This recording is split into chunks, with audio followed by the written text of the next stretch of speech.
end on time. I'm Jack Hay. I'm the moderator for today, and you can see the, let me put it into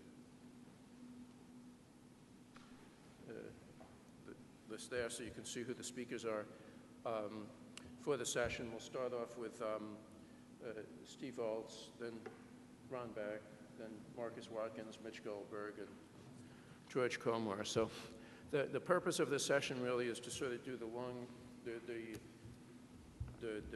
sort of near, mid, and longer term view about the space-based observing programs for Earth science for the federal agencies.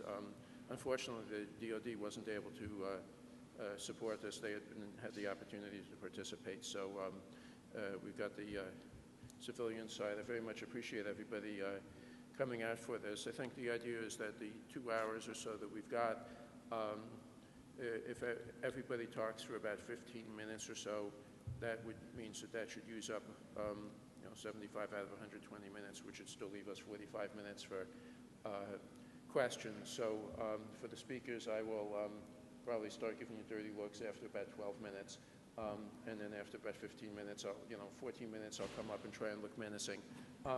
And then after 15 minutes, then, I guess you can all start throwing things or whatever. But I don't know, they're filming, so maybe we have to behave ourselves.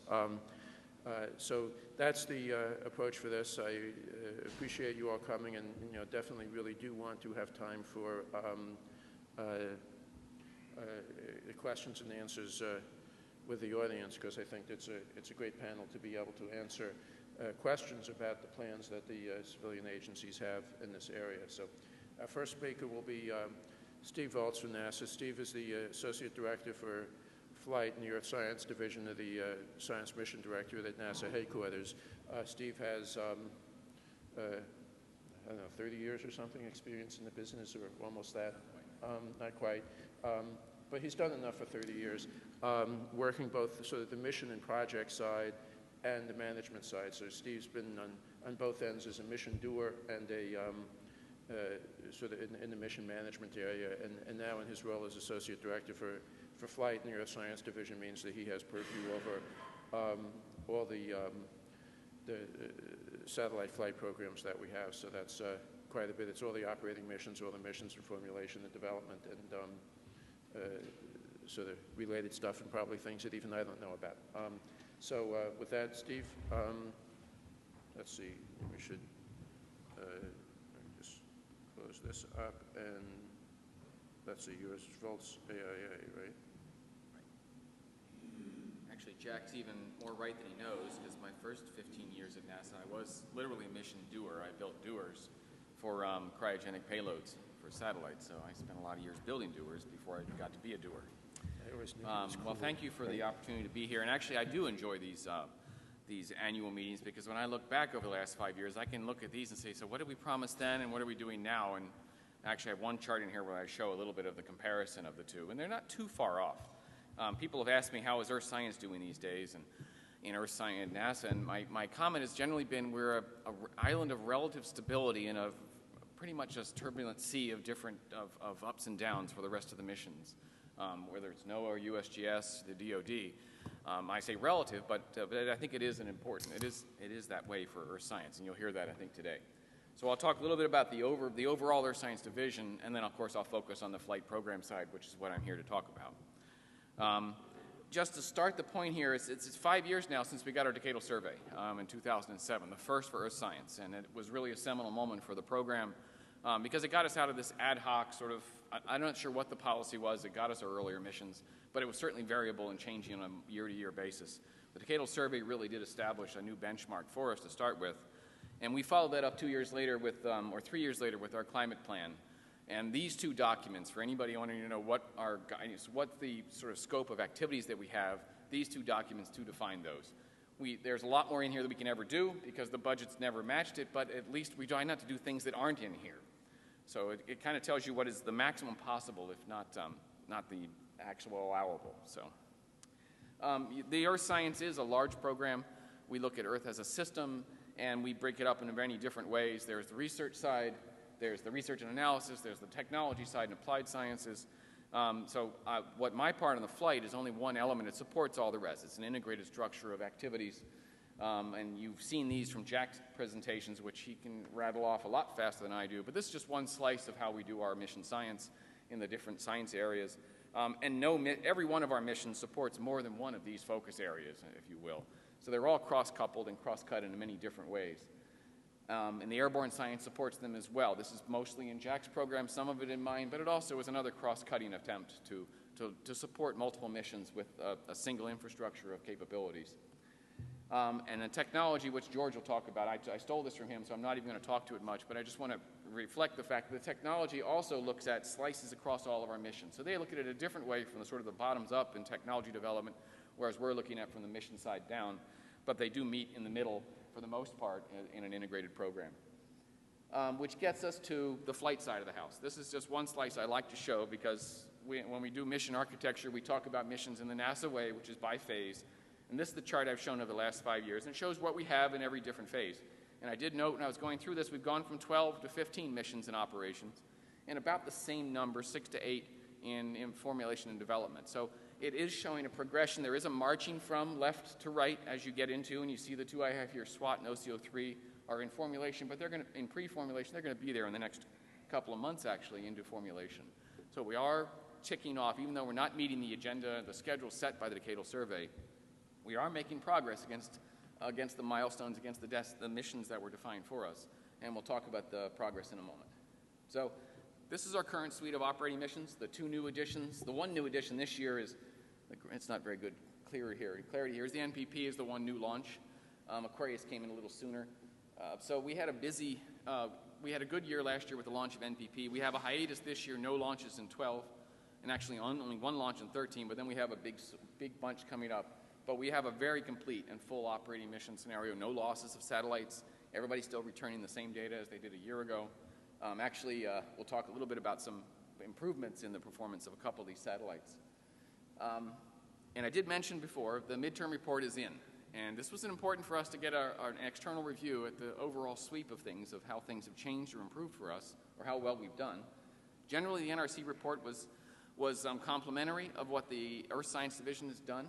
They made mention specifically about the venture line. I'll talk a little bit more about that, about how we have been reaching out for international and interagency partnerships where possible, how we're improving the applications outreach, and in the airborne sciences, it's seen a big uptick in its support of our overall mission accomplishments. They did make a couple of observations. They were not happy with the way that our costs have grown. Of course, the cost grew from their estimates, but even forgetting the fact that their estimates are off by a factor of 2 or 3, they weren't happy with the absolute growth of our mission costs. And they recommended fairly strongly, or they don't do recommendations, I guess they do findings, that we look for more cost constraints as we do our strategic missions. And that's certainly in my intent as well, because $1 billion a mission means you're doing a lot less missions than if they're $500 billion a mission. So we took that to heart, and we're taking that to heart. It's not something you can implement right away, but it certainly resonated with us, that cost constraint in terms of actually requirements to variability. We scale back requirements if we have to meet costs, and that's something we're looking at very carefully. They made one recommendation for an augmentation if it comes to that. It says they would, if more funds were available, not taking from one place to the other, but if more funds were available, they strongly recommended increasing the venture line for opportunistic possibilities for AOs. And that's not at the expense of other programs that are already in the division as well, though. So what has the year been for us, and what does it look like into the future? For the operating missions, we had some very good successes. CloudSat last year was in a near-death experience for almost 10 months when they lost their battery effectively. They're now operating on 10% of their initial battery power. But they worked with both the JPL team and the Ball Aerospace spacecraft team came up with a way to operate on that 10% and still do 50+% of their operating scenarios. They're back in the A-train. They got out of the A-train for about 10 months till they figured that out, and then we let them back in. GCOM-W from JAXA launched in June, or May maybe, but inserted into the A-train in July. So they're up there, right there in the front, right ahead of Aqua, taking data and complementary with AMSRE. And so they're actually taking data now in the A-train. The A-train has been augmented or returned to normal and added with GCOM-W. OCO2 is the one that has 2014 on it. That'll be going in there soon.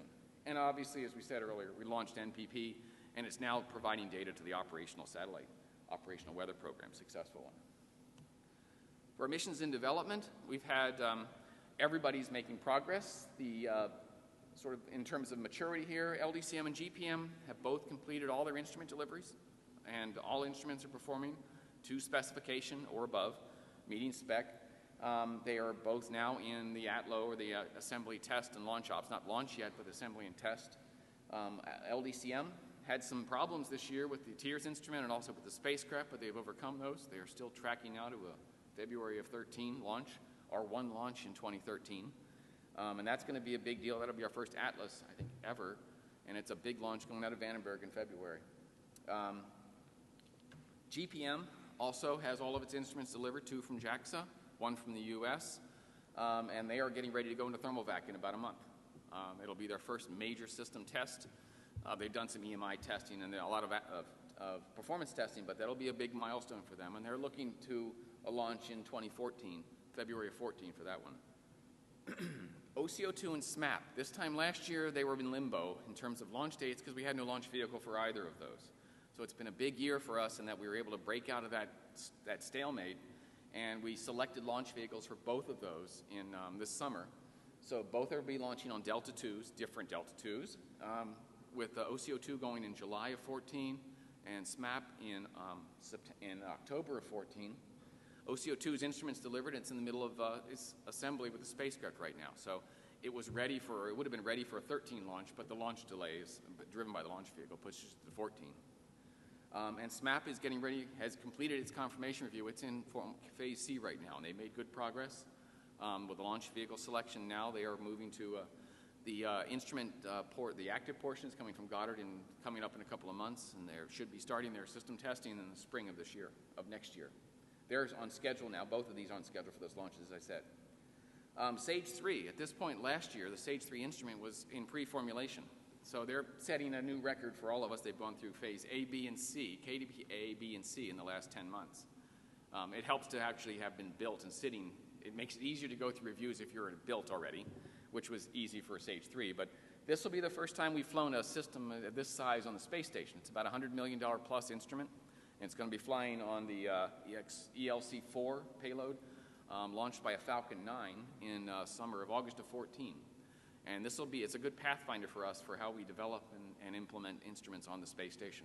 It's been a very good experience working with the JSC and with the ISS on all the interfaces and all the management controls, all the details of how we actually get an instrument of this size on the station. This is a big instrument for us, and it's making strong and steady progress. For our missions in or entering into formulation, ISAT-2, the next big one after SMAP of the Decadal Survey, it completed its spacecraft PDR and the instrument PDR, and we're looking for a confirmation. PDR, I think, is coming up next month for ISAT-2 with a confirmation review late this fall. We had a launch vehicle problem with that one, and that our co-manifest with the Air Force fell apart in this spring when the Air Force decided to delay its DMSB-20 from 16 to 2020. So we couldn't wait for 4 years. We had to find a new ride. This and the launch vehicle challenges for SMAP and ISAT-2 cost us a fair amount in the program, on the order of $250 million additional to support those extra launch vehicles. We were able to fold that in, and by delaying some, but also we were able to fold that into the program and keep the rest of the missions on schedule. Grace follow-on this time last year was in pre-formulation. Now it's in phase B. It went through a KDP A and B this year, and we're working well with the Germans, with GFC as the partner for this one. But the partner is providing the launch vehicle as part of this partnership, and we're providing the primary instrument, and we're sharing the laser the laser interferometer on this one. And that's working to an August of 17 launch date. That's a Grace repeat with a tech demo of a laser interferometer. And the first selection of the venture line for small missions was made in June for Cyclone, or Cygnus it's called. It's basically a cyclone, a severe storm mapper for precipitation in severe storms. It's a constellation, first a foray for us into microsats, about 20 kilograms each, of 8 satellites launched on a Pegasus-sized launch vehicle. Launch date is 16-17. We're just getting them under contract now, so it's about a 48-month development. So we're looking late fall of 16, early 17 for a launch with that. A lot of possibilities there, although it's cost-capped and tightly constrained, so we don't want to get too large or we don't want to have this thing blow up, and we're still going to make sure we keep it in a tight box. So this just is another way of showing the sequence of launches that we have and activities between now and 2017 that are all either in formulation or in development right now. I didn't include those that are going into, such as SWAT and OCO3, but by this time next year, they will easily be in Phase A and well into that. And they're launching in the 2018 to 2020 timeframe. So good progress on the missions that we do have in the portfolio. Nobody's fallen off the cliff. We've had to accommodate a couple $100 million, as I said, in launch vehicle impacts, but we've been able to do that without severely constraining the rest of the program. On the venture line specifically, just as a reminder, we have 3 legs in the venture line, as we say on the stool here. We have the suborbital, EV1, and followed by an EV3 later on. We have the EV2, which I mentioned, which is the Cygnus was the first winner of that, and EV instrument. We have the AO was released, and the proposals are in, and we're doing the evaluation of that one right now. So we expect to make an instrument announcement this fall, before the end of the year, hopefully by AGU, so you'll get a feel for what that is. So with that, we will have done every one of the 3, and we'll start on the sequence of the follow-ups. This is the schedule we had as of 2 years ago when we first introduced the venture line of the regular call announcements and selections of each of the missions and calls, and what the scheduled delivery dates are. And this is the update of where we stand now. And I've shown in here the changes based on some cost schedules. Most of the reasons the delays in this program is not because we didn't have the money. It's because it takes longer than we initially estimated to put together an AO, to develop it, release it, get it back, do the evaluations. So I think we're getting better at it, but it's been a long time since Earth Science had done AOs. And we had to relearn some things, and the process has changed immensely since the last time we did it 10 years ago. But we do have a regular cadence, and we're looking at a regular performance on these. And the next instrument will actually happen next year, less than a year from now. So those will be regular and frequent. These are the EV1s. I'll just skip past those.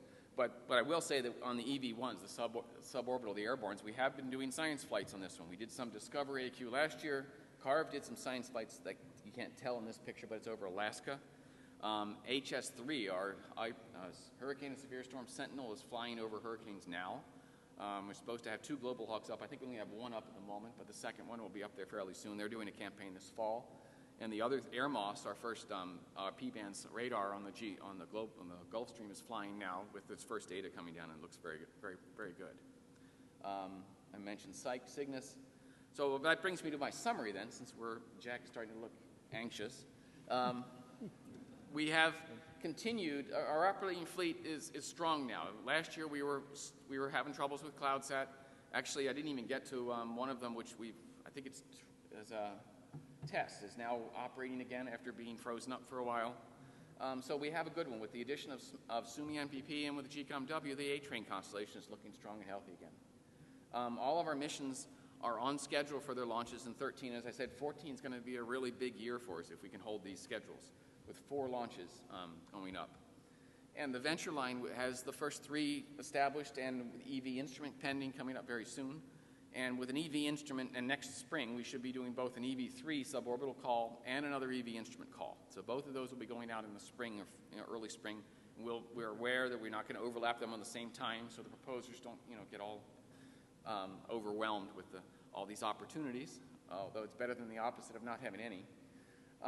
And basically, I just wanted to say that we do have a continued broad program that we've been able to support. I'm only showing the flight, but there is the technology, which George will talk to, and the airborne science activities beyond just EV. There is a significant airborne science campaign program going up, and we're able to support all these activities and looking at a cross-cutting support for the program. I think if you look at what we have planned for the end of the decade, or actually through 2023, this NPP is the only one on this chart that is actually up there now. The rest of these are what's in the program that is supported for a launch over the next 11 years. All of these other ones will be, Stage 3 is not going to be its standalone, it'll be an instrument. But this is what we have in the program right now for a launch between now and 2023. With, as I said, only NPP on the bottom left is currently up. The rest are all new satellites that are expected to be launched over the next 10 years, 10 to 11 years. And I think, other than a pretty picture, that's my last slide. Did I keep on time track? Yep, you're doing great. Okay. Right.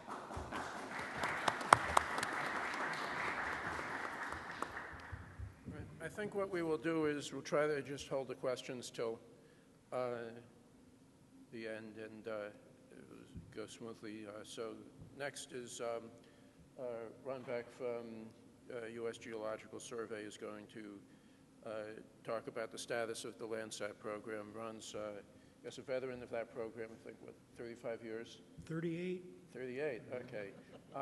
That he's been working the program and I guess currently is an information specialist supporting that program. I guess he's out of Sioux Falls, but he's done time in Reston, although maybe he didn't think of it as doing time. But Ron will be next to be able to talk about that. So you're all set? I'll flash you a signal when you got a couple of minutes to go.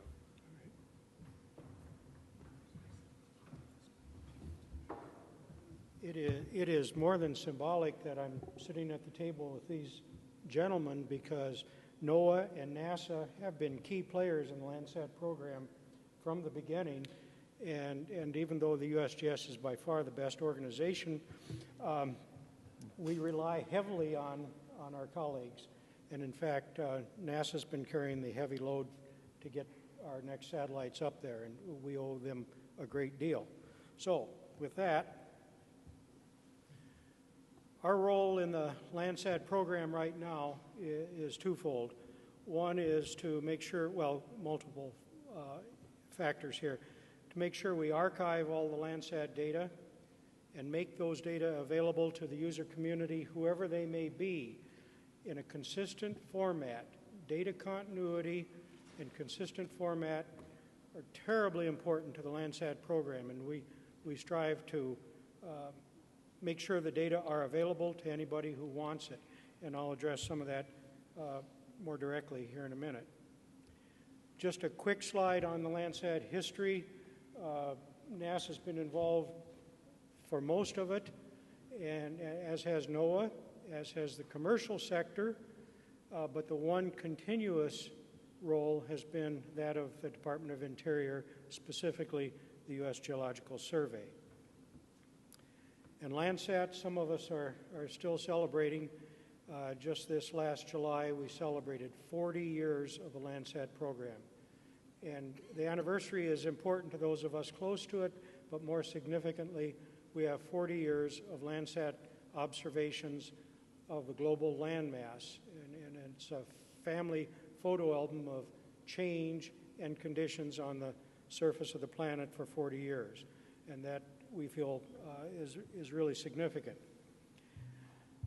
Now, we've got two birds operating right now, Landsat 5 and Landsat 7. Landsat 5 was launched in '84 with a design life of no more than 5 years. It's on, I think it's fair to say that it's on its last legs now, but we are still collecting some data.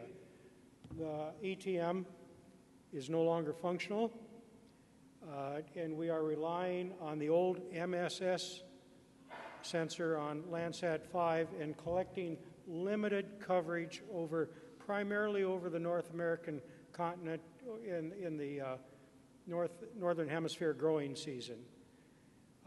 Germany is collecting a few scenes. We've collected a total of roughly 10,000. The problem is you can't get them yet. The processing equipment for processing those data is not available right now.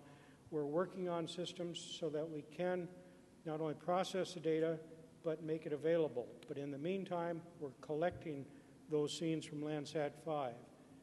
And we don't know. We're saying spring of 2013 when we'll have it available, but don't warm up the computer just yet for those data. But Landsat 5 owes us nothing. It's been a workhorse for a long time, and a good workhorse. And there again, we have that partnership with NASA. The NASA engineers have helped keep this thing going. So it's a valuable partnership. 7, launched in 1999. Most of you know about the scanline corrector problem that developed.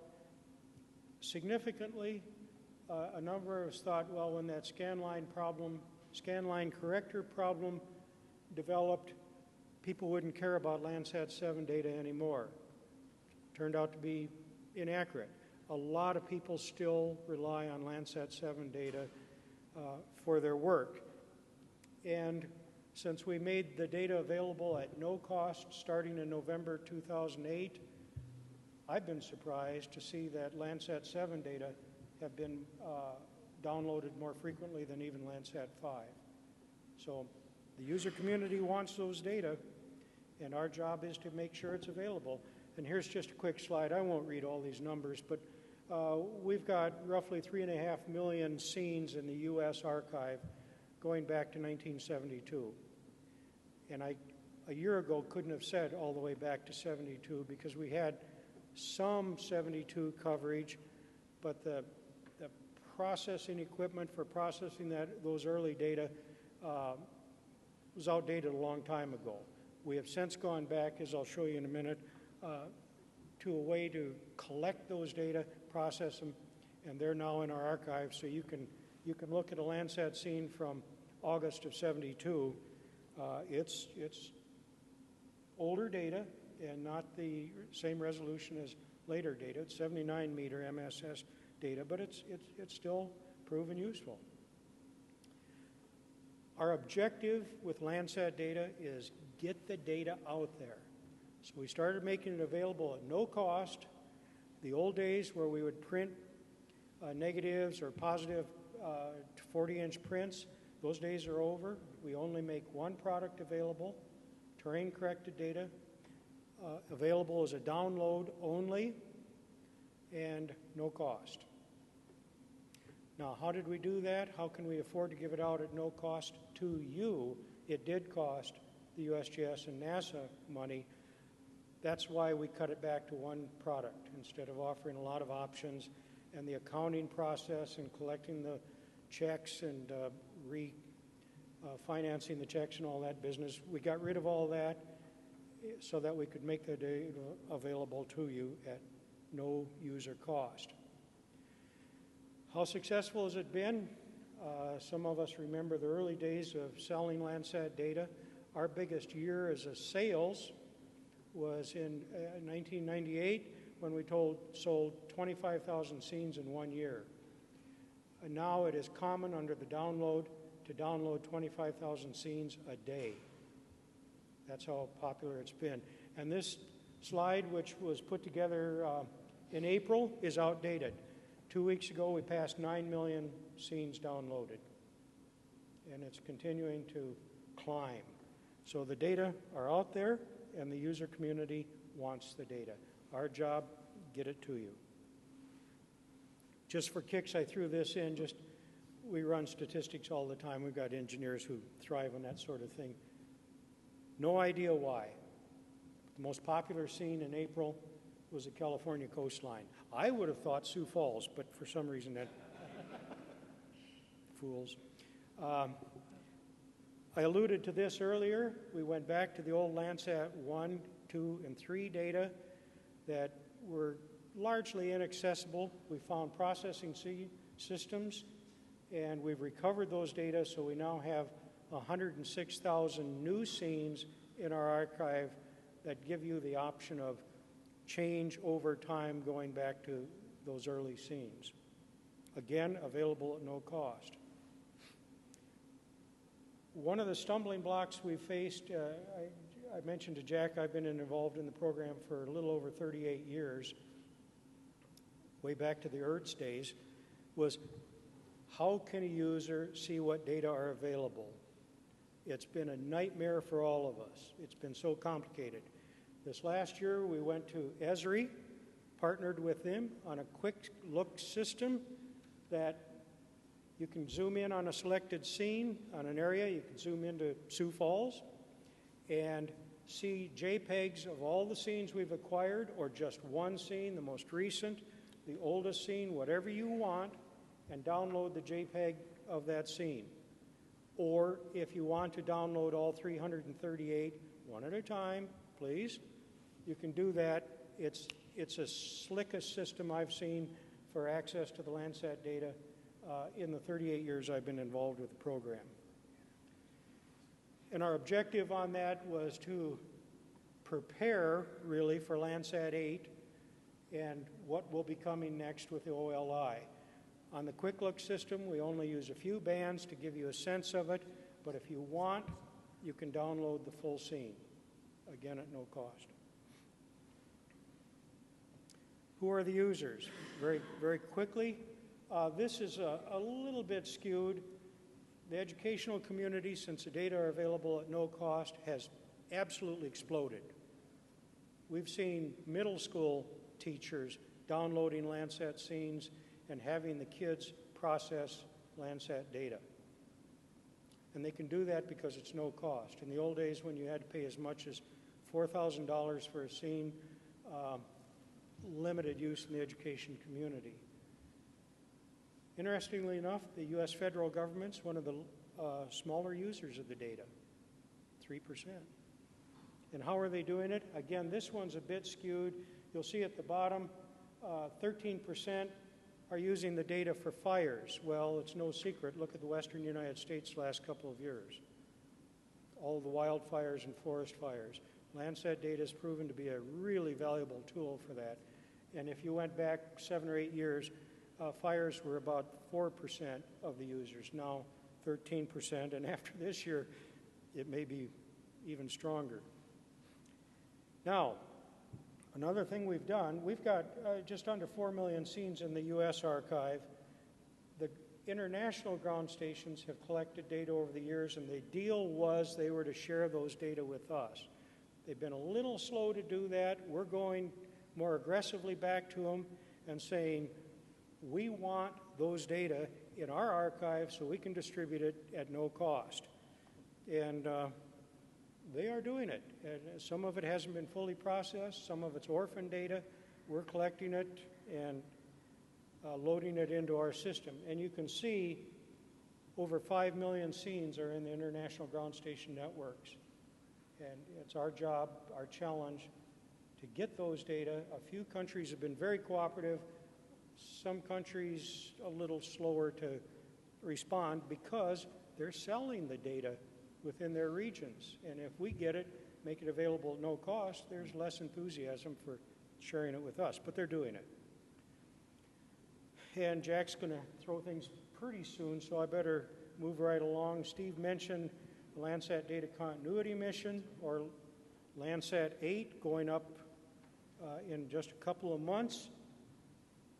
What we hope to accomplish with Landsat 8, the key point is we will continue in a consistent manner to collect Earth observations. I should have put that as the number 1 slide. But here are the changes that we're making.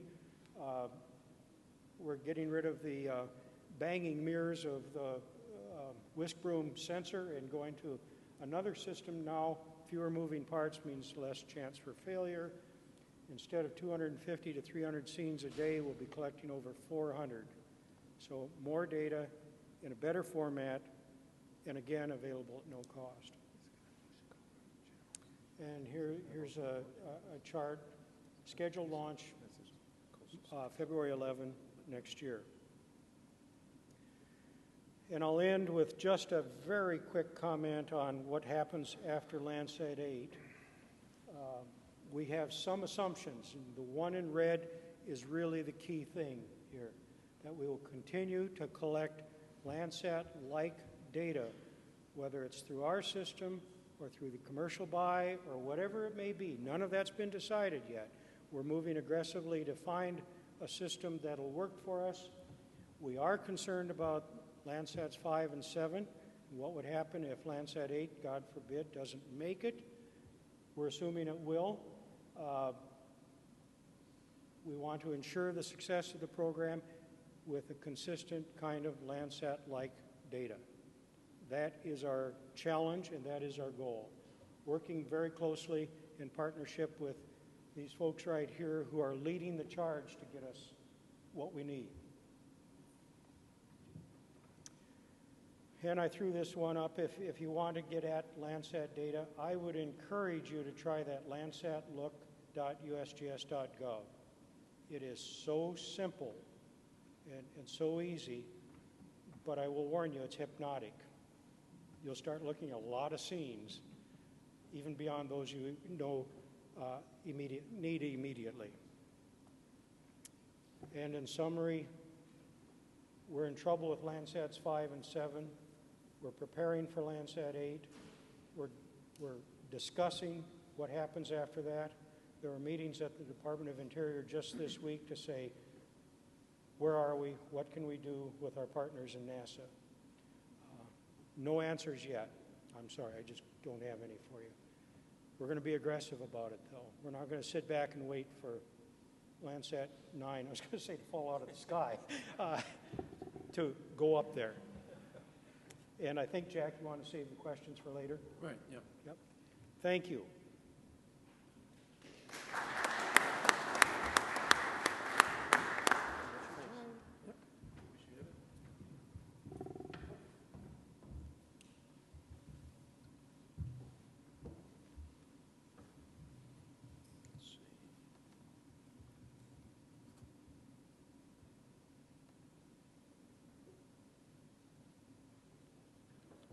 Okay, next speaker is going to be Marcus Watkins from NASA. Marcus is the director of JASD, the Joint Agency Satellite Division. That's part of the Science Mission Directorate. That's a directorate that helps other agencies implement their flight programs. Marcus is a 25-year NASA veteran in a variety of positions, including both headquarters, Goddard Space Flight Center, and perhaps most interestingly, Spain.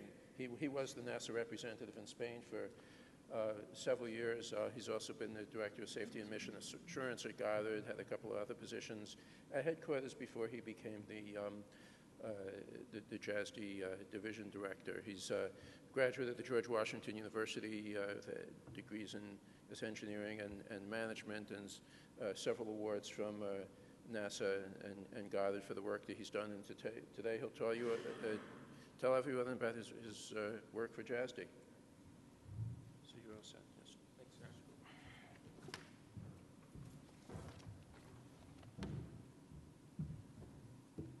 Okay, so we are the JAS Division. We're the newest division within the Science Mission Directorate. We're all of about 2.5 years old.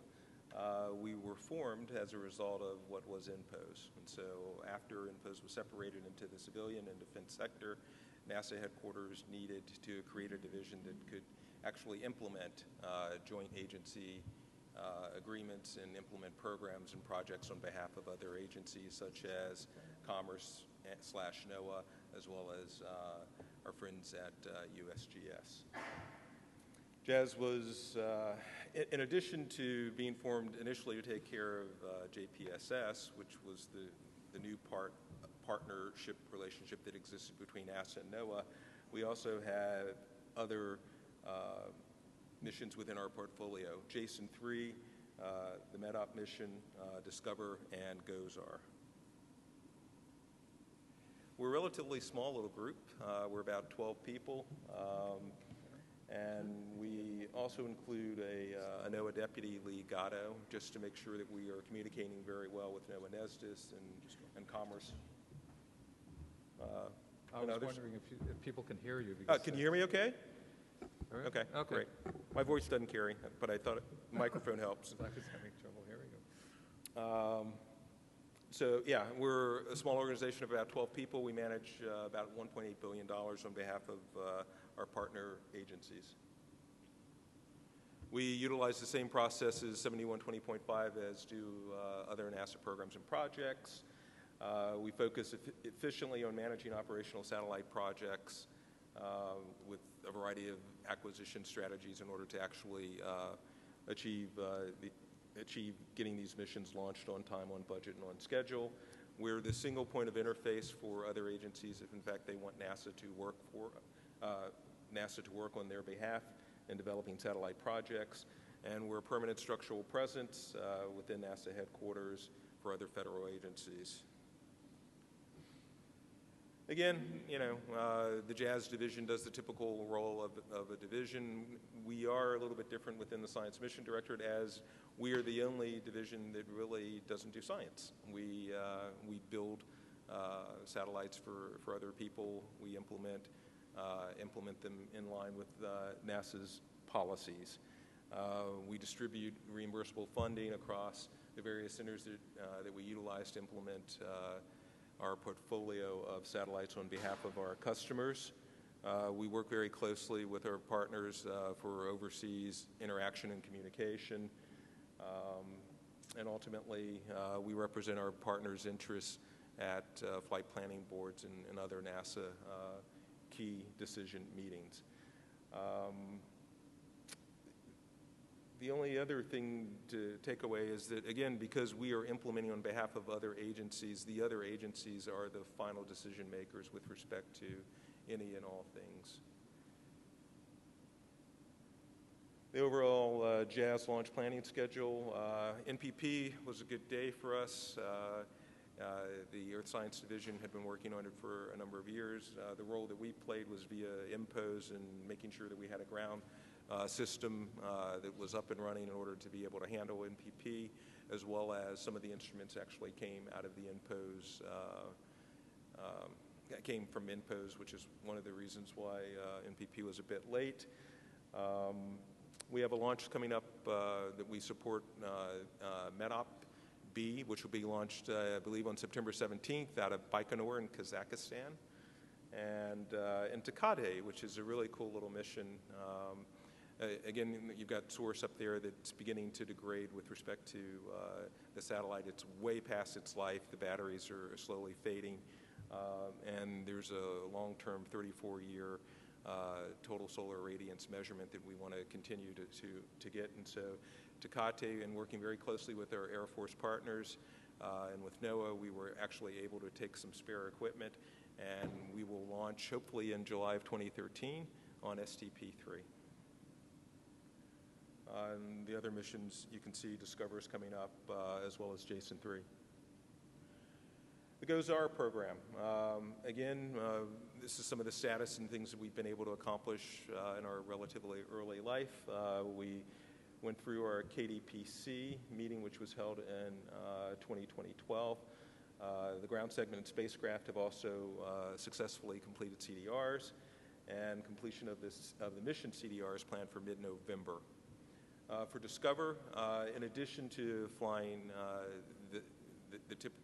in addition to flying the Discover payloads to do space weather, we're also going to include a fully functional EPIC and NISTAR, the Earth polychromatic imaging camera, as well as the radiometer. And so we're expecting to go into KDPC, where we will baseline the overall program in November of this year. And so last year was the first year that we actually got funding for Discover, so we stood up a team so that we can actually refurbish the spacecraft and hope to be able to launch it in the 2014 time period. Jason-3, again, development of 3 instruments to be completed by the end of the calendar year 2012. And the spacecraft is completed and awaiting delivery of the instruments for integration. We did make a selection with respect to the launch vehicle for Jason-3, which is going to be SpaceX Falcon 9 to be launched probably in the 2014-2015 time period. MEDOP-B, all 4 POES heritage instruments have been delivered and integrated on spacecraft. Again, I referred to the MEDOP-B launch that's going to be coming up in Baikonur. Again, on TSIS, we have free flyer missions. I talked a little bit about Tecate, which will be launched in July of 2013. And we also have completed a free flyer procurement package where we need to fly the TSIS instrument, the Advanced Data Collection System, and the Search and Rescue satellite. And so there have been some articles in Space News, et cetera, where folks are looking forward to the release of the RFO, requests for offers. We're expecting that will still occur sometime later this month. It could be as soon as Friday, but it may be a little bit longer.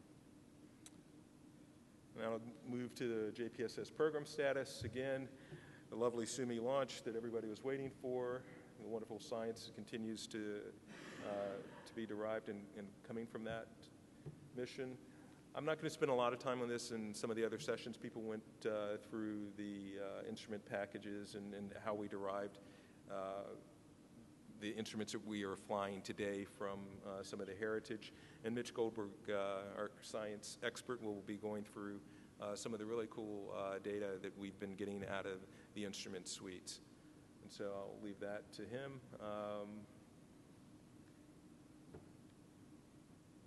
Okay, and again, JPSS is carrying, the next generation of instruments. We work very closely with our Air Force partners. Their program has been delayed a bit, but data sets and data information continues to flow into the various partner agencies. We are directly partnered with our friends at Noaa in order to actually implement their portfolio of programs. And when you look at the JPSS program, it's a total of 5 low Earth orbiting satellites. NPP, which is already launched, JPSS-1, which will launch in the first quarter of fiscal year 2017, the Free Flyer, which we expect to launch also in fiscal year 2016, JPSS-2 in 2022, and the second Free Flyer in 2021. And so this is a span of a program that goes basically from now into 2028. The one hosted payload experiment, which is Decade, and again for the Free Flyer 1, we will be looking to share a ride for that particular launch.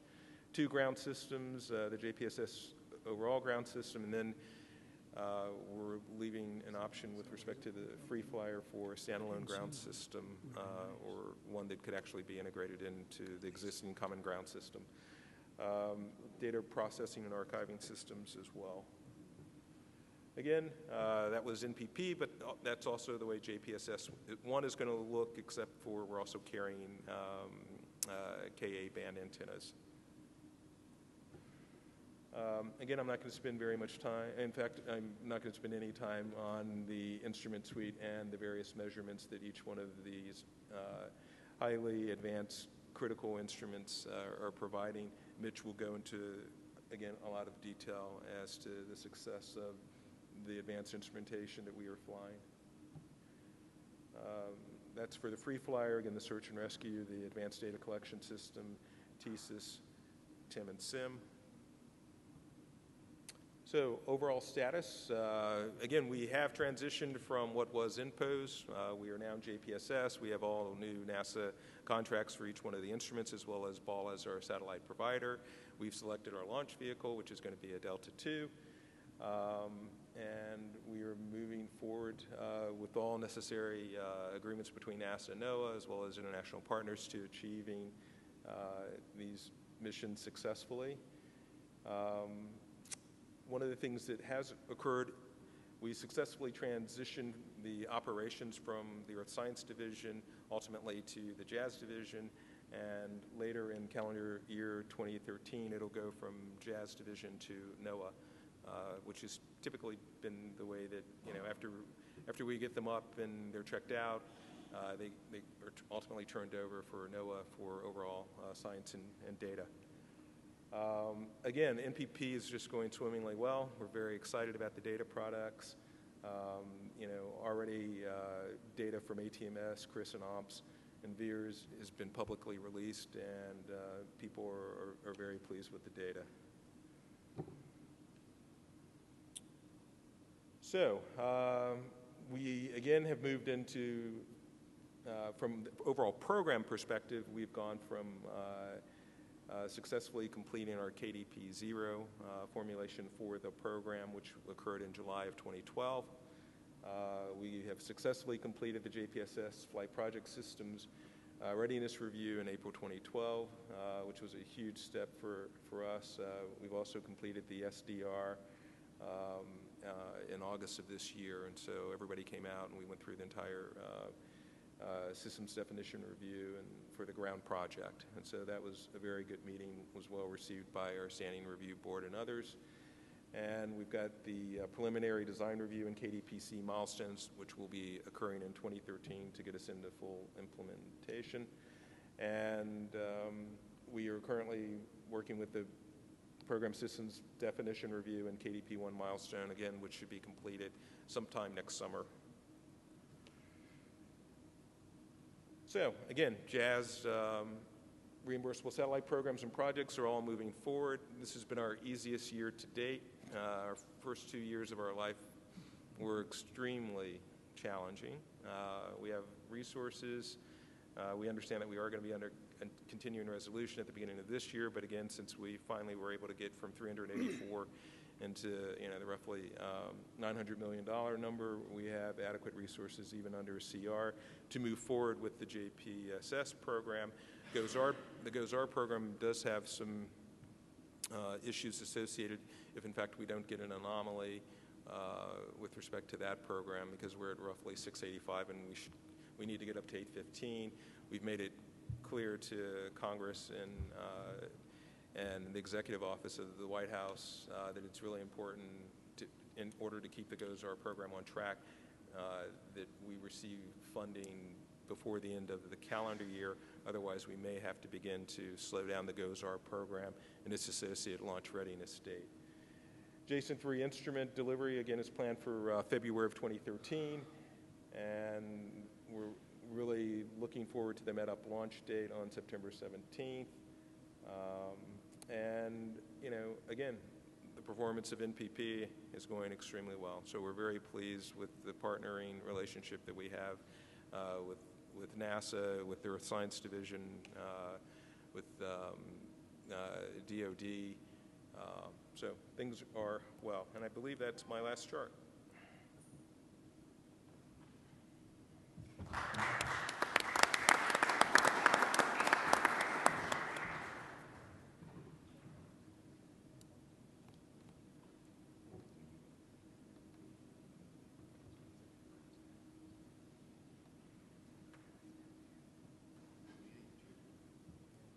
All right, and next speaker will be Mitch Goldberg from Noaa. Mitch is the JPSS program scientist. He's been at Noaa for more than 20 years. He started doing algorithms for weather vapor retrievals for infrared and microwave, and then for 10 years was the chief of the Satellite Meteorology and Climatology Division in the NESDA STAR, so the Center for Satellite Applications and Research.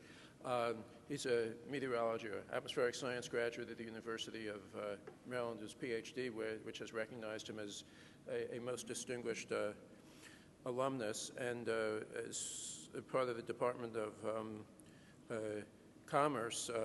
Over the years, he's got enough awards, it's like an Olympian, because he's got 3 gold medals, 1 silver medal, and 3 bronze medals. No more. And also a Noaa Administrator's Award for leading the leadership in developing the International Global Space-Based Intercalibration System. So with that, Mitch, it's all yours. Yeah, like Michael Phelps, I'm going to officially retire from any medal award competition. So enough is enough. Okay, so first I want to thank industry for the excellent instruments and operations of NPP, SUMI NPP. All the instruments, as we heard, are performing spectacularly, and we're really, really happy with the performance of the instruments in the ground segment. So I'm going to talk mostly about science, but with a little bit of programmatics, just a little bit. That's why they call me the program scientist, so I'm required to talk a little bit about programmatics. Mark has talked about that JPSS consists of the five satellites, starting with SUMI NPP. Now, since the JPSS program is funding the bulk of the work with respect to SUMI NPP and doing the ground operations. Of course, we have J1, J2, and the free flyers. 1 and 2, and so it consists of not only the satellites but the ground system, as well as operations through 2028. And JPSS is a partner between Noaa and NASA. Noaa has the final decision authority, is responsible for the overall program commitment.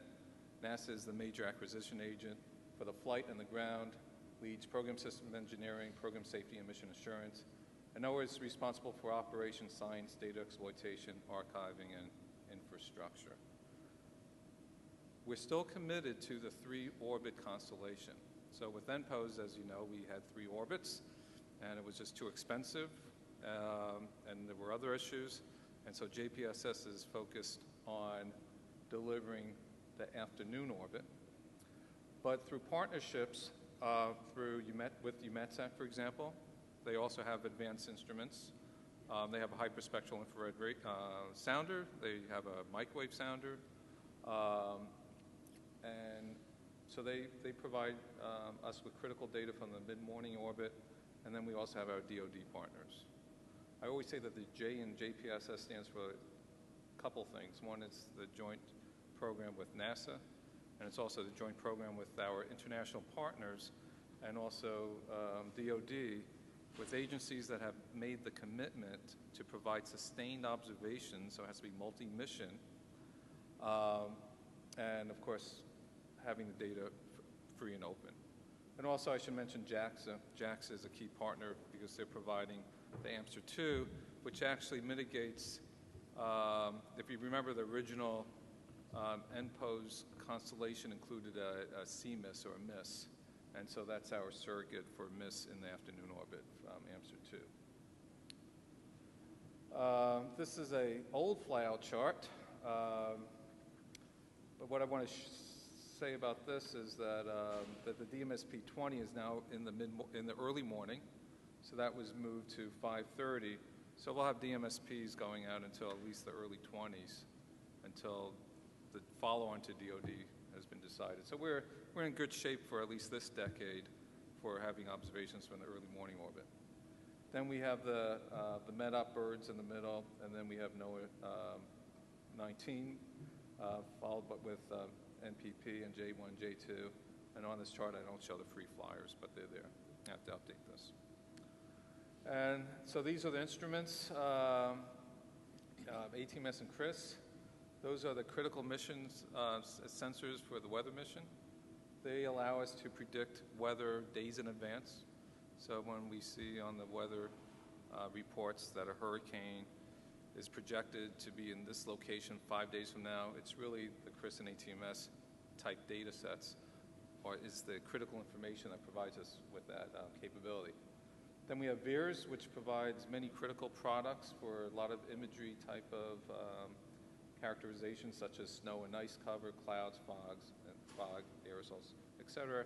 Then, of course, we have OPS, critical data for monitoring the ozone with respect to the Montreal Protocol. And also, it's used for our UV indices. And then, of course, CERES is fundamental for understanding Earth's radiation budget with TSIS, which is on the next slide. And then we have search and rescue and advanced data collection systems for getting data from buoys back to Noaa. Here's the NESIS operations. So the IDPS will be operated within NSOF.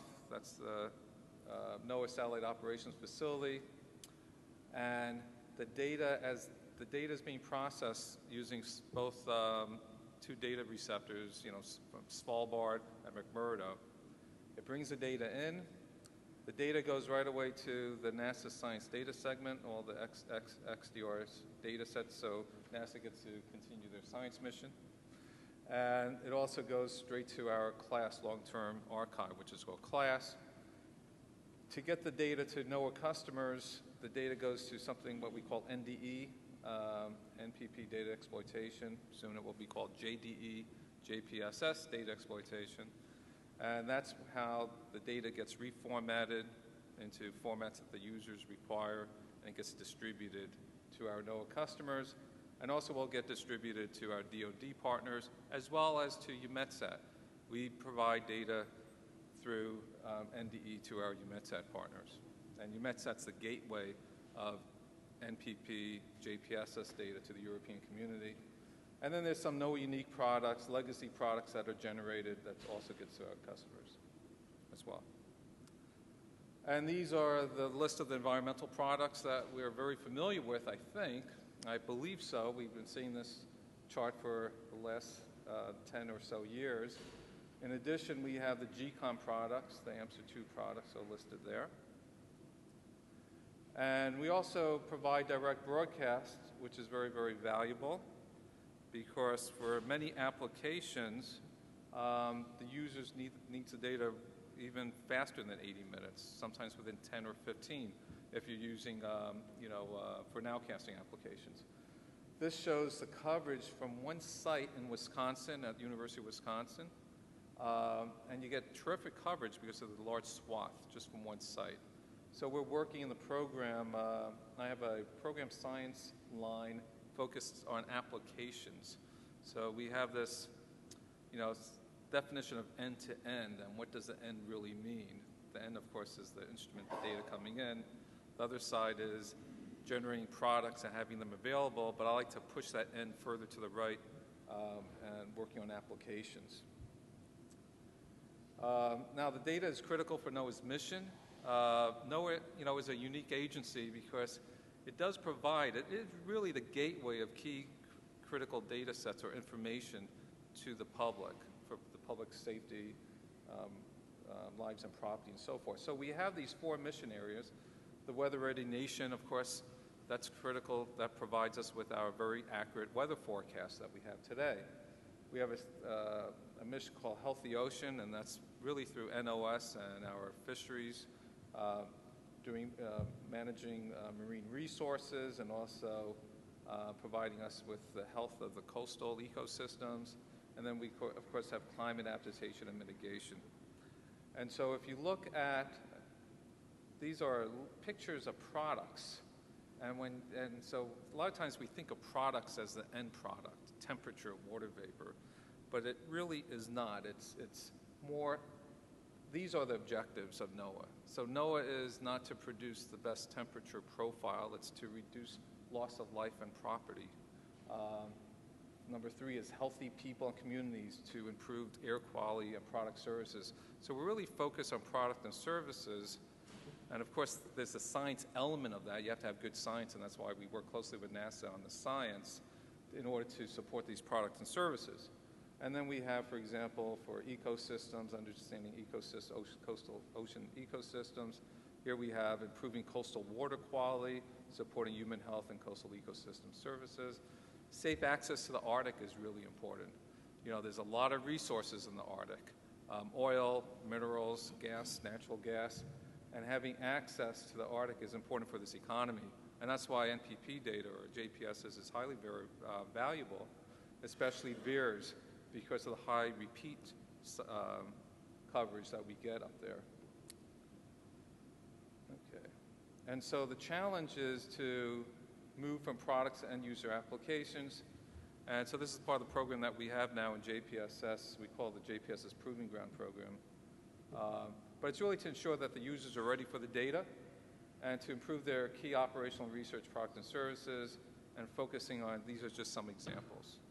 And then, of course, the idea is to get periodic feedback from key users on the impact of the data and to identify improvements. So it's that cycle of engaging with the user community. So right now I'm going to go through some examples of some of the products, some of the data, some of the applications that we're working on. So first I'll focus on the sounders, ATMS and CRIS. And I want to underscore the importance of these sounders. This chart is from ECMWF, but it's also very similar to NCEP's, our National Center for Environmental Prediction, which is in the National Weather Service. This shows the progress of the improvements in weather forecasting over the past 30 years. The upper bar, can't point that far, but that's for the northern hemisphere. The bottom is the southern hemisphere, so you see that how the skills, and this is skill score. So basically, if you have 100%, that means I can predict, for example, the circulation patterns in day 3. From 3 days from now, I can predict the circulation patterns perfectly if you get a score of 100. And that, of course, drives where the locations of storms are going to end up. And so you can see this major improvement from the early 80s to today. Major improvements in weather forecasting. Now, the reason why there's been a major improvement in weather forecasting is because we've had advancements in the data, the observations, as well as to model physics and computers and so forth. But you can see key areas that we had a major upgrade to our POS system called ATOVS, which had the AMSU, and there was an increase. Then we had NASA AIRS, hyperspectral. There was an increase, and then MEDOP, IASI.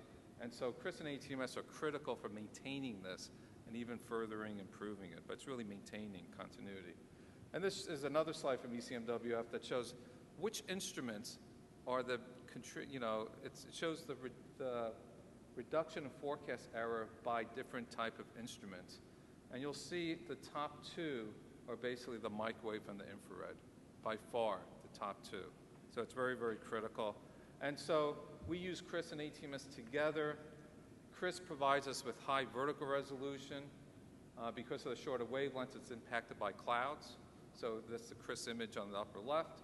So you see a lot of clouds. You look at an ATMS, you see no clouds. It sees through the clouds, but it has poor vertical resolution. And we use the two together in order to correct for the clouds in the infrared. So normally you have many scenes that are partly cloudy. And so we use a 3x3 array of CRIS data superimposed over a microwave footprint, and we do something called cloud clearing that removes the effect of clouds. So the two are critical to meet level 1 requirements, and this basically shows the significant improvements that we get today with soundings. It's significant improvements over the POSE system, the legacy Noaa system. So, and again, that's critical for weather forecasting. Okay, let's see, next slide. Oh, this does work on this machine. So just to underscore the importance of CRIS and ATMS for weather forecasting, on the left is Hurricane Irene, and when you look at this image, and this is of course geostationary, and you think that the geostationary is telling you where the storm is going. No, it's telling you where it came from. And so that's important to note. And that track which is extremely accurate, that's a prediction on the right side, which is spot on, comes from the global model, forecast model, which depends on hyperspectral IR and microwave data. So this is why JPS is critical for the weather mission. Okay, now I'm going to say a few words about VIIRS. And basically, it's an excellent instrument. We're very happy with it. It provides excellent spatial resolution, not the Landsat spatial resolution. 3 minutes. Maybe 5. Okay. And I'll be fast. And it has a large swath. And so this shows the many data products from VIIRS. And this shows, for example, the excellent, it's probably hard to see, but excellent spatial resolution. And VIIRS are so wide that we think of just having, 2 passes per day, but actually even in the mid-latitudes, this is Colorado, that one pass will see edge of scan Colorado in this example, and the next pass you'll see right on. And you can't really tell any degradation from in resolution. This shows, we talked about this earlier today, that shows that it maintains the spatial resolution. And this is a comparison of MODIS versus VIIRS. This projector doesn't do its justice, but it's much better. We are focusing, and I'll finish up quickly, focusing on the end user applications. So we are taking VIIRS data, putting it into AWIPS format. So this is from the Dallas-Fort Worth storms, which if you remember on YouTube or on the news, you saw these tractor trailers being lifted in the sky. This is basically from that, for that event.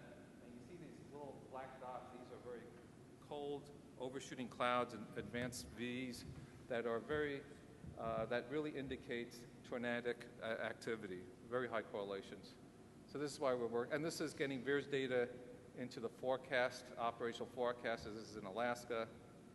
And VIIRS, of course, is critical for NOAA's National Ice Center, NOAA Navy's National Ice Center.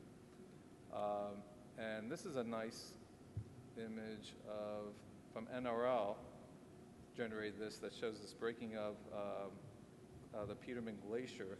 And you can see how clearly on the right, how VIIRS can capture this. It's fantastic. Okay, other parts of NOAA that really depends on VIIRS data is our National Ocean Service. They provide us with alerts on harmful algal blooms. On the upper left is from MODIS. MODIS is used today operationally.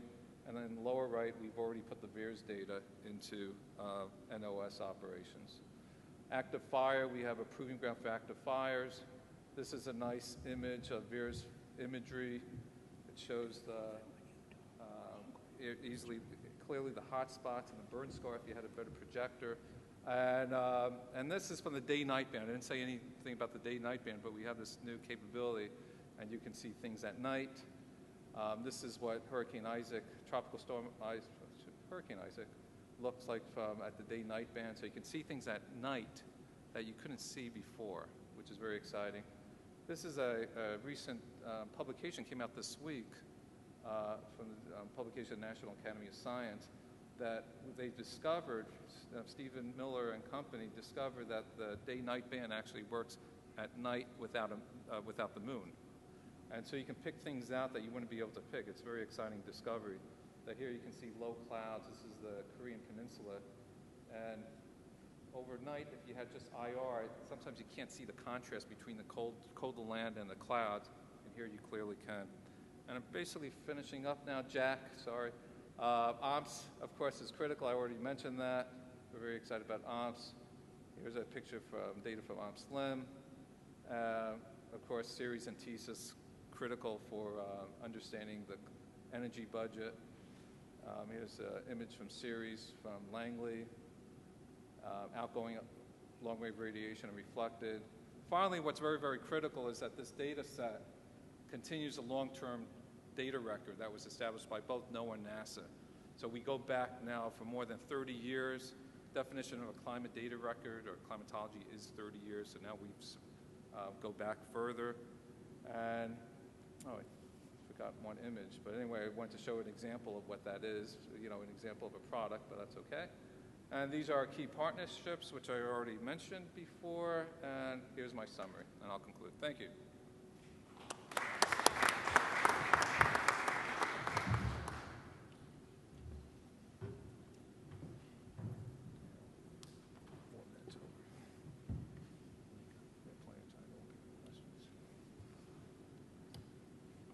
But one was just average.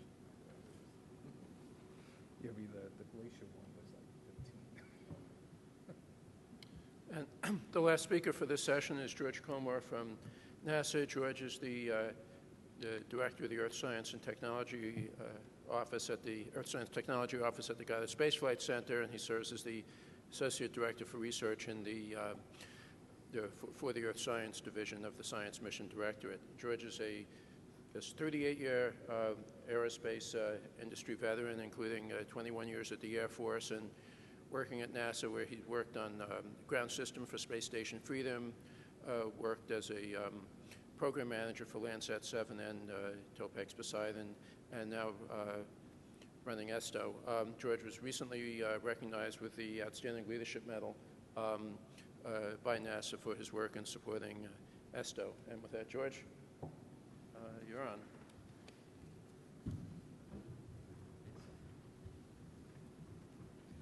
Thanks, Jack. Let's see. So what I'd like to do today, and I'm going to try to make this fast because it's late in the afternoon and you're all getting tired, say a few things about what we do in technology, sort of kind of tie it in on what we do, how we do it, and then what the benefits are for NASA, NOAA, and USGS. I try to use some examples that would be relevant across the agencies, even though they're NASA investments. So we're going to talk a little about the decadal survey, and then I'll give you an example of a soil moisture, which is a near-term, the SMAP mission, and some of the investments, how we did and how long we've been investing into these.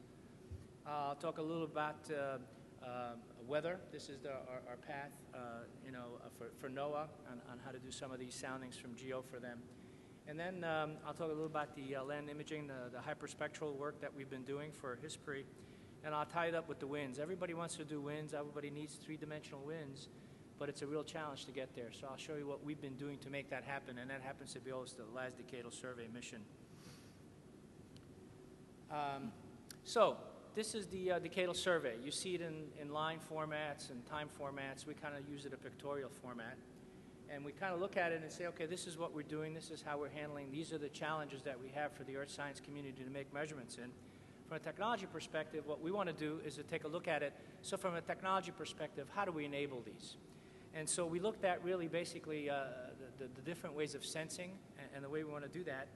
And we basically broke it into 4 areas: the active sensing and the passive. And the active sensing is what's going to give us the biggest bang for the buck.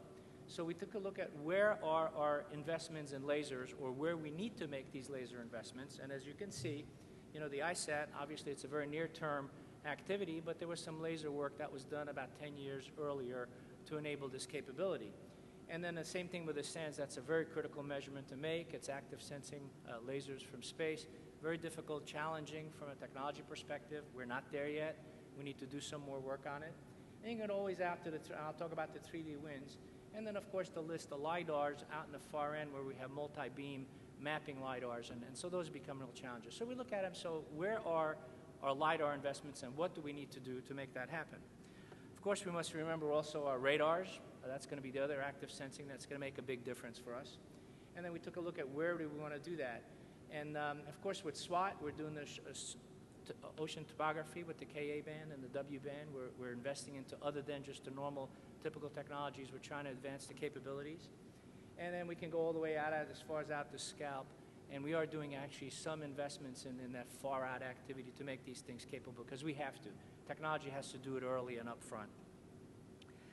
The other one that I wanted to talk about a little bit is the passive optics. This is important. We've been doing this very well, the passive sensing in the optics and the microwave. And it's been rather not easy to do, but we've been used to doing it for many years. But we need to figure out how to do this better, how to make the capability. And I'll talk a little about the hyperspectral investments that we have and how we're making this capable. And of course, I must not forget about our passive microwave brethren, but they need to be addressed also for some of the capabilities that we're doing into the future, where we want to go up to the higher gigahertz, up to the 180 gigahertz range, and we need to invest into those, because those are real big challenges that we need to address. So we look at it from a portfolio of these activities, and then so the question is, so how do we do this? So the technology office we started it 13 years ago, way before the decadal survey, and we were science-driven, measurement capabilities, and the measurements remain pretty much the same, the measurements that you make the science activities. So we started out with the Instrument Incubator program, and just recently, and these are our 4 product lines that we have that we invest in. That's kind of our top dog. Everybody loves instruments. They understand what it do, how they work, and so we invest into those. We just recently invested about $67 million in our latest IIPs, and they're going to make a big difference for the future. We've targeted them to make sure that they take the midterm and the far term.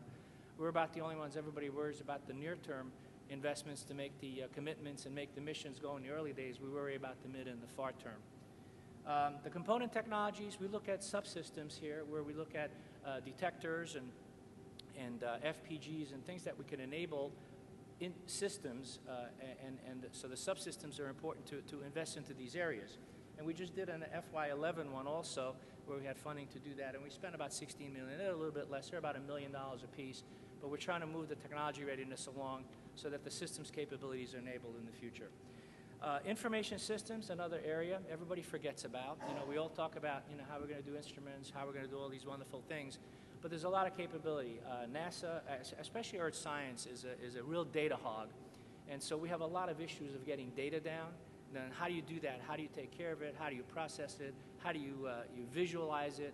How do you get a bunch of ones and zeros? And we're talking in the future exabytes of data coming down. So how do you get that to make access to knowledge or down to the common user to understand what this data means?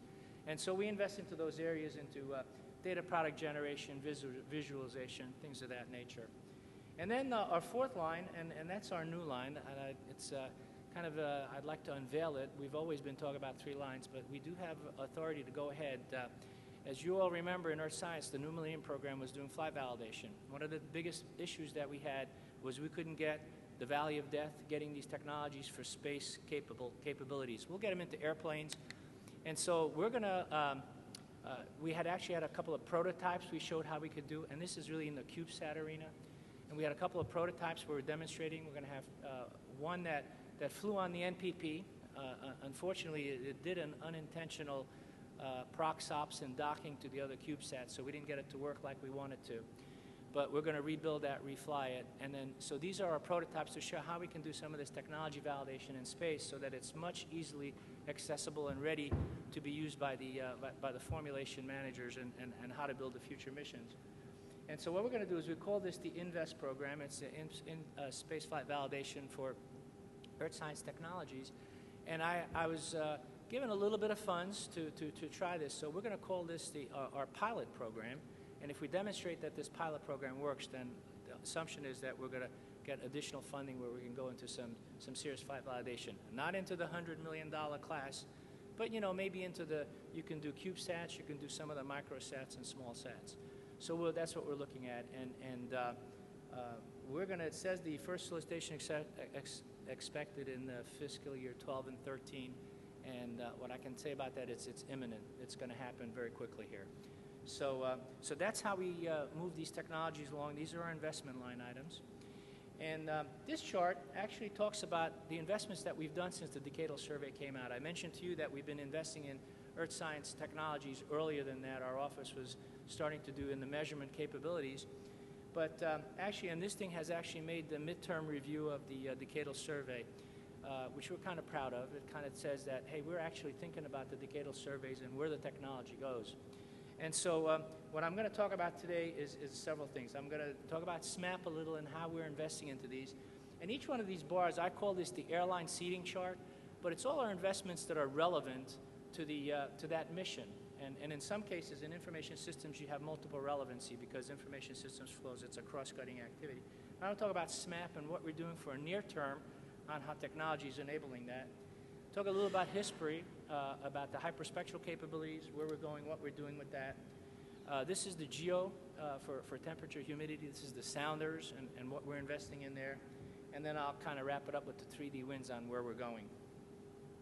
Okay, so the first one, this is SMAP. This is a near-term mission, relatively speaking, for Earth Science, for the technology office. But what we have in here is basically sort of a line on how we're going to get to this launch capability. And I heard a lot of talk about technology and how important it is to upfront early. But if you notice, we call out the IIP-98. Eni and Joku was the one that originally started how we're going to do this mesh antenna capability, how we're going to do this radiometer, and we invested into this early. This was way before the decadal survey. This was sort of the precursor to the hydros activities. But we have invested in some of those. Can you not hear me? Really? Oh. All right. How's that? I'll lean over. So what we're doing is also in Simon Yeh, back in the component technology pieces, this is where we looked at the 24 subsystem capabilities on what this radiometer needs to do and how it needs to work to integrate it into the full-up system. And all these technologies that I'm talking about are actually made their way into the mission formulation piece. Not all of them. There's a lot of other pieces. I'm not going to talk about every one because we've invested about $200 million in the last 5 years in these areas. But and then we have also an agile digitizer. That's really important for the RFI mitigation. We got a lot of problems in the L-band arena. They need to address these capabilities. And then talk about the real-time science validation. Mata Magadan, she's also one of the science team members. She's also a winner of the EV, one of the airborne campaigns. But she's been investing with us, and this capability is going to enable to get real-time data, the whole capability for for ground truthing, and how do we get this mission when it flies. We'll do the underflight for all that capability. So as you can see, you have to invest into technology early. If you invest into the measurement capabilities, then that also plays into the mission set, because obviously missions are made up of a set of measurements. So let me talk to the next one, PATH. And this one is kind of an interesting one, and we kind of targeted some of this, even though it's a NASA capability, but Noaa looks at temperature, humidity, and especially in the sounders. And so if you look at basically, Lambertson has been investing into this way back in the 1998 timeframe, and actually the Hamza, which is the mimic radiometer, is actually flying, and I believe it's flying in the HS-3, which is the Hurricane Hunters right now. And that's been one of our, it's been flying since about 2001. It's a real workhorse of an instrument, but it's the basis for getting this capability. It's a 3-frequency radiometer. but we want to take a look at how we can get up to the next level from GEO. And it's important that we address these, that we want to go up to the higher gigahertz capabilities, so that we have, Bjorn several times had looked at, if you look at, let me see, Steve said this would work. For the GeoStar, he's basically taken that 3 frequency here and built it into a space-capable system that will actually be working from GEO. So, and that was in the 03 time frame. So again, this was way before the decadal survey has come out, but it was the capability and the measurements. And then down on the bottom, some of the information systems, some of the modeling, some of the visualization. These things are all effective on how do you get this data down, and how do you show this capability when the system will actually fly.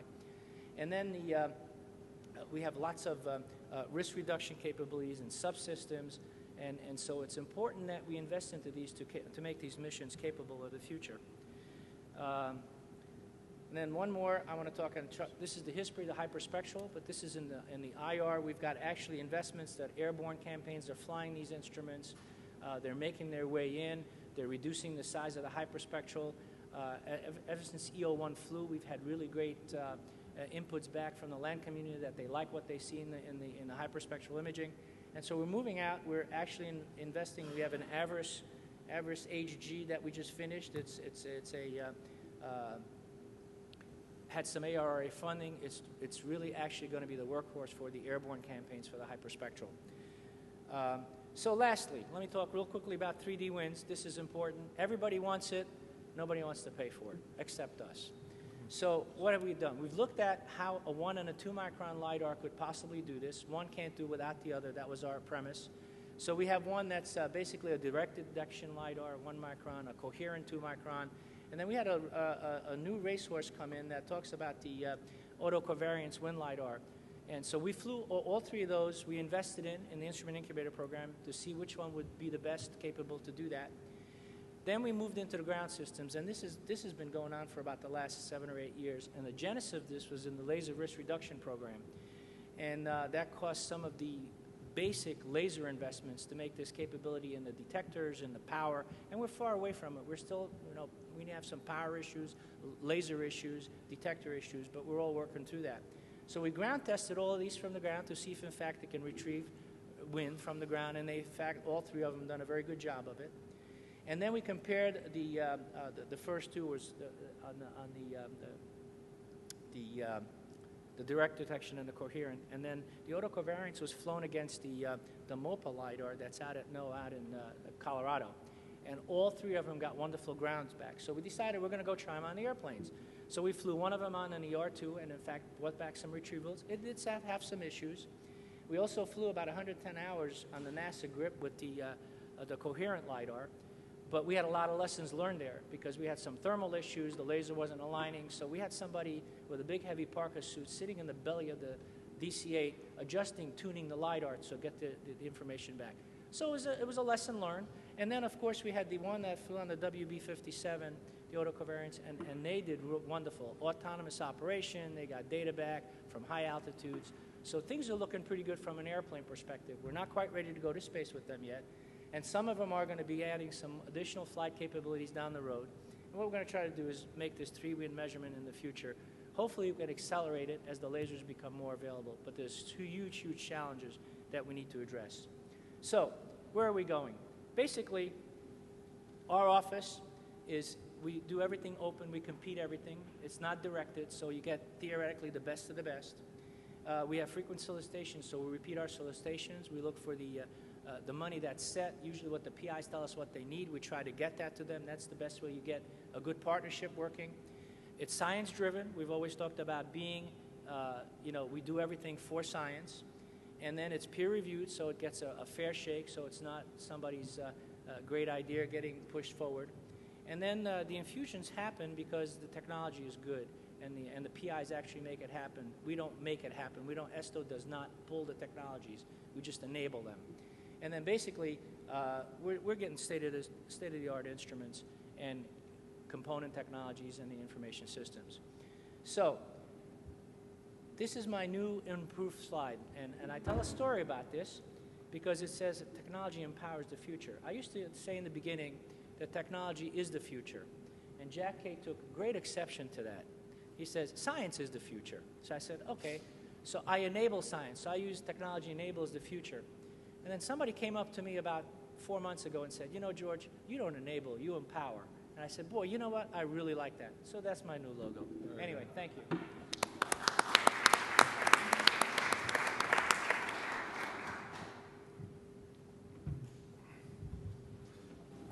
All right, well, thanks to all the speakers. I appreciate people sticking very close to the guidelines on time, so that means that we've got almost a half an hour for questions. So I'll throw it open to you all. I don't know that I see that there's a floor mic around, so I think that you may have to try to shout the question out over the air conditioner, and then I'll repeat the question, and then if you want to direct it to a specific panel member or to any or all, that's fine. Just, I guess, try to keep your question reasonably brief so that we can repeat it back. So, yeah.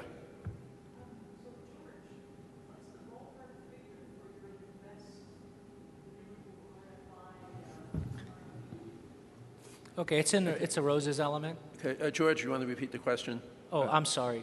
So the question was, what are you thinking of spending, or the amount of funds available for this new capability? And I said it was going to be in CubeSat small.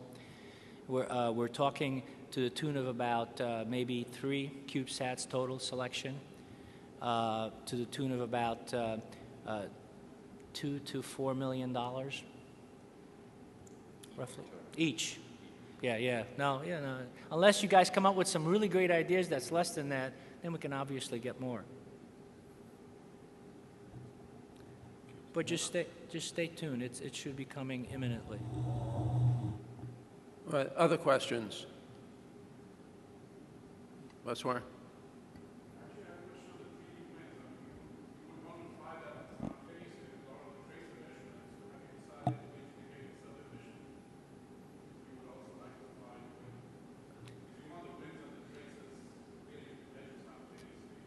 Okay, so the decadal survey tells us. Okay, I got to repeat the question. So you're going to fly? Are you going to fly the 3D winds measurement with the tracers, because it's important to work them together? If the science definition team down the road decides that that's what they want to do, they can define it that way. Right now, it is defined as retrieving 3D winds back, and it's the number 15th mission, which is the last one in the queue. I call them, I hope I don't offend people with this, but I call them my bastard child, because they're the last, and they need the most nurturing. So we do that. But right now we just plan on flying. And again, it's not determined. We've been thinking that in order to get the upper stratosphere and the lower, you need the 2 different approaches, the 1 and the 2 micron. We may be able to solve that, perhaps. We have some other technologies that we're looking at that can maybe do it all with 1 instrument. And that's the autocovariance. We'll see how that plays itself out. Okay. Do we have another question up here? Yeah.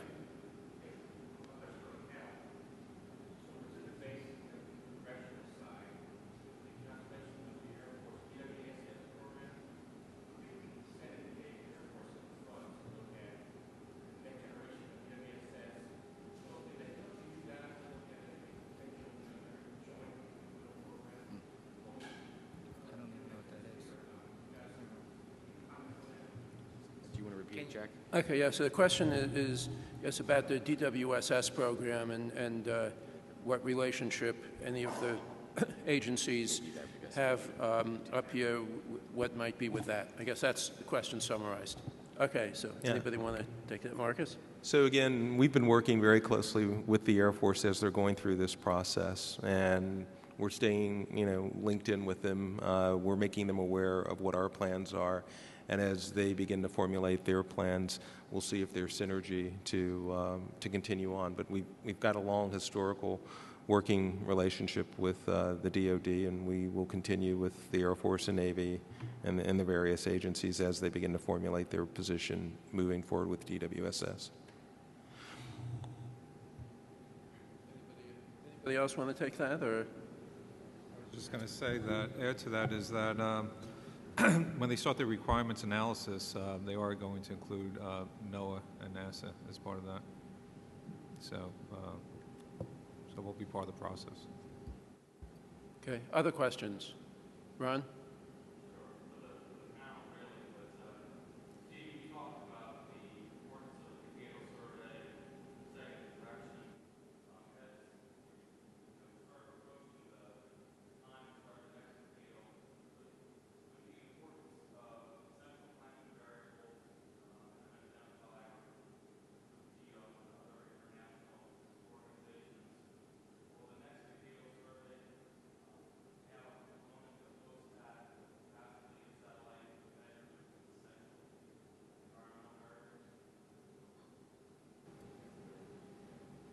Yeah, so the question was, given that we're halfway through this decadal survey and the next one will be getting started in a couple of years, because presumably the next decadal survey would be 2017, guess what might the next decadal survey say about essential climate variables and the role of the missions that they propose to meet those, what have been identified by the community as requirements? I think that's your question, right?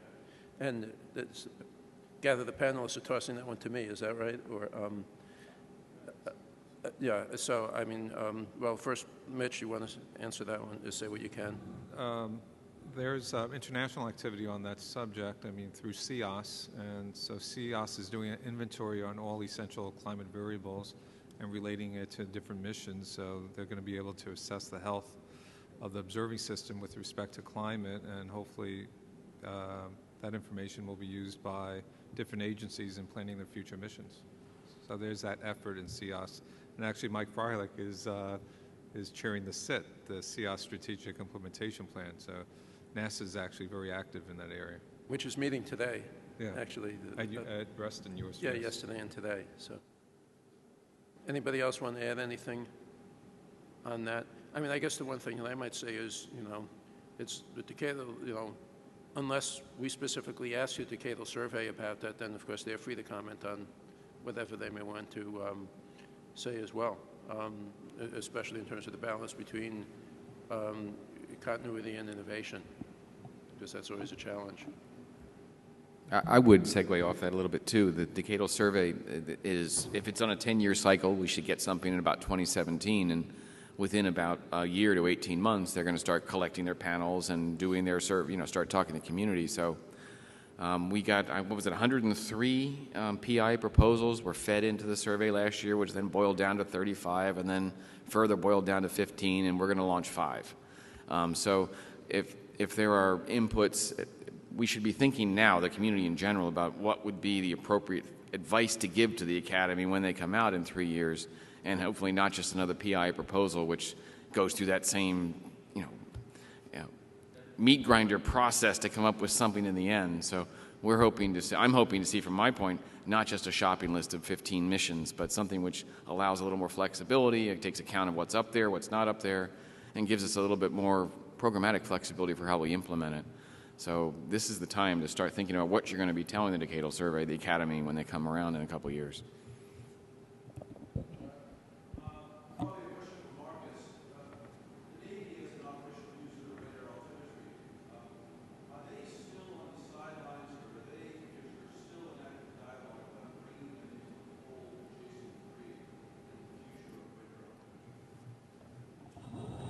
There's still an ongoing dialogue between us and the Navy with respect to the follow-on for Jason 3 and making sure that they are linked up, even tied to the data products that ultimately will come out of Jason 3. So that continues on. We're still talking. We were there, I don't know, 4 to 6 months ago at talking directly with the Navy about some of their plans as they move forward. Okay. Other questions? Yeah.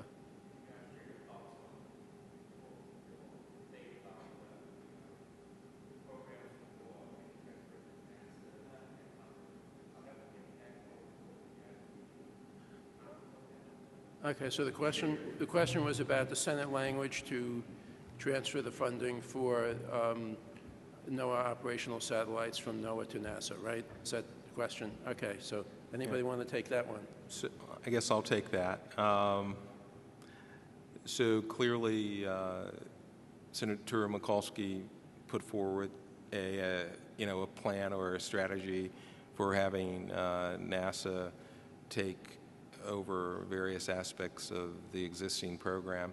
It's our understanding that she is still talking with people about this approach, and again, we are we're Switzerland in this. We are looking towards some sort of a decision that ultimately will occur or will not occur on this topic, but at this point in time, I haven't heard anything of late, but every once in a while things bubble up, and again, there are all sorts of ideas that are circulating about the most efficient, effective way of moving forward with this, and I would assume that these things will continue, and at some point either it'll take hold or it won't, but that's about all that I can say on it. If he's Switzerland, we're Austria, in that there are some who think it's great and some who think are very concerned about it. So one thing that was clear in the proposal I think that Mikulski put together was that it would not be a merger of, it would not be an infusion into Earth Science Division, that we would then take it all on and be one great big Earth Science Division. It was clearly an appendix or an add-on, if you would, to NASA.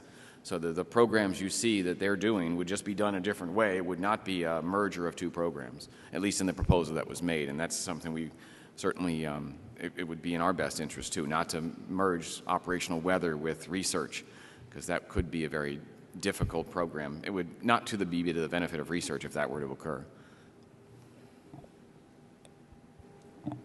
Other questions?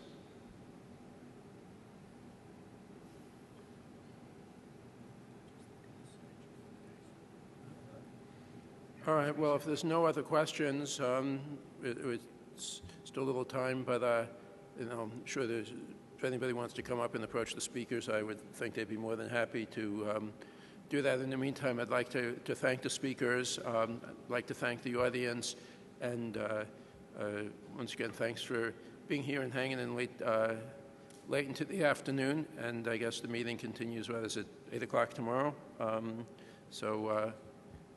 What's that? Oh, the Grail Talk tonight. That's at, what, 6:30, I think? 6 o'clock. So Really? lots of good and interesting stuff happening here. So thank you all again. Thanks to the speakers, and appreciate it.